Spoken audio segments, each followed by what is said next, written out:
Hey guys, welcome back to my channel. Today I'm sharing the recipe for my all-time favorite red velvet cake.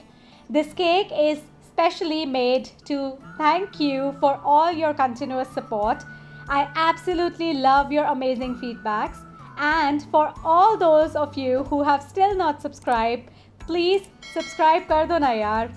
Okay, so without any wait, let's start by preheating the oven at 180 degrees Celsius or 350 degrees Fahrenheit. Then take a large bowl, put 2 and 2/3 cups of gluten-free all-purpose flour maida. But since we are baking a cake here, so we have to make it as a cake flour, for which we will have to substitute a few tablespoons of flour with cornstarch. So for every 1 cup, we need to take out 2 tablespoons of flour and substitute it with 2 tablespoons of cornstarch. So here we will take out 5 tablespoons of flour and substitute them with 5 tablespoons of cornstarch. Then add 2 tablespoons of cocoa powder, 1 teaspoon of baking soda and a pinch of salt. Whisk them together or sieve the mixture well and keep it aside. Now let's make buttermilk. Take 3/4 cup curd or yogurt, add 1/4 cup of milk, mix it well to remove any lumps, keep it aside and take a separate bowl. Add 1.5 cups of powdered sugar, half cup softened unsalted butter. Using a stand or a hand mixer, start creaming them together. You can substitute unsalted butter for the same amount with normal salted butter.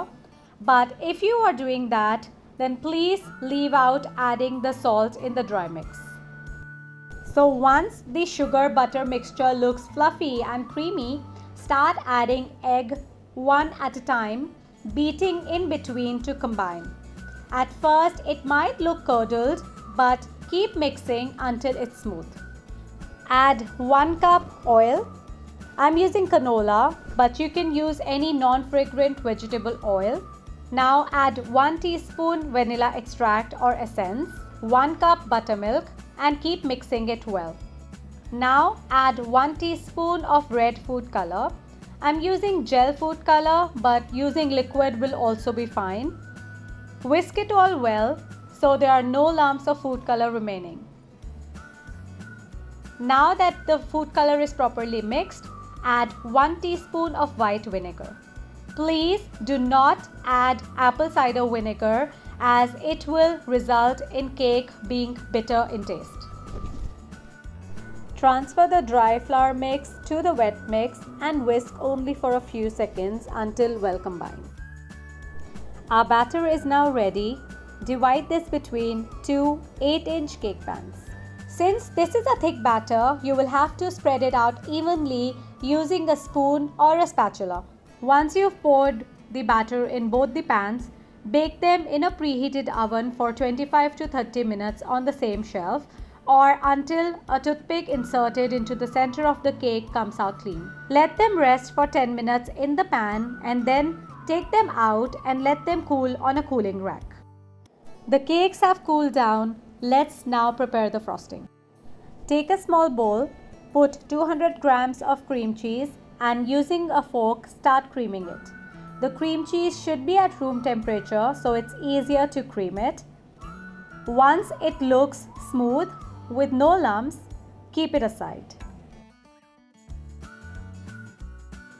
Now take 1 cup of heavy whipping cream in a separate bowl and start beating it using a whisk or a hand mixer. Here we have to ensure that whipping cream is chilled and so does the bowl and the whiskers, else the whipping cream won't whip well. Once it reaches stiff peaks, fold in the cream cheese and beat them to combine. This shall only take you about 20 to 30 seconds and then you have your cream cheese frosting ready. Since the sides of the cake are usually drier than the rest of the cake, it's best to remove them before frosting the cake. For that, take a plate which is slightly smaller than the cake and using a knife cut out the sides. Do this for both the cakes.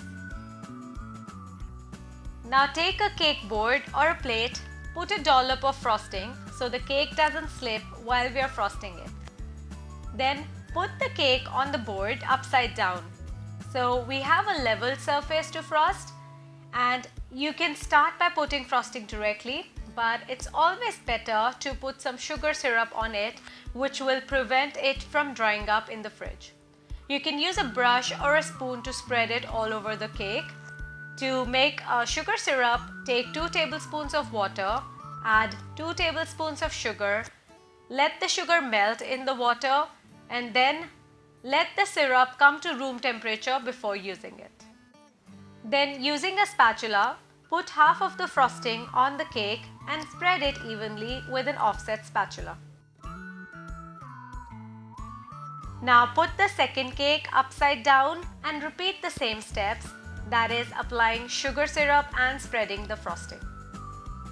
Spread the icing to the sides as well. Depending on the temperature of your place, if the frosting is still thick, then smoothen out the cake right now.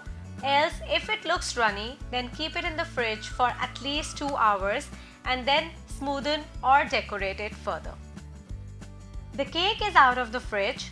Now let's use the cake sides that we took out initially by breaking them into crumbs and garnishing our cake with it. Ta-da!